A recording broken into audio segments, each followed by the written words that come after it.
சீர்காழி சட்டைநாதர் சுவாமி கோவிலில் கார்த்திகை மாத பௌர்ணமி கிரிவலம். சுவாமி அம்பாள் வீதி உலா. சிவாய நமஹோ என பக்தி முழக்கத்துடன் பக்தர்கள் வழிபாடு. மயிலாடுதுறை மாவட்டம் சீர்காழி சட்டைநாதர் சுவாமி கோவில் கார்த்திகை மாத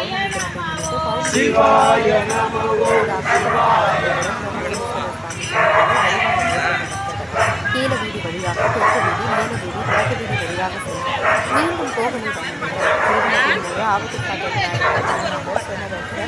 பைரவர் கிரிவல பக்தர்கள் சீரமைத்து வீடுக்கு செல்லும் சிவாய வழியாக சுவாமி இதில் பக்தர்கள் பங்கேற்று வழிபாடு சாமி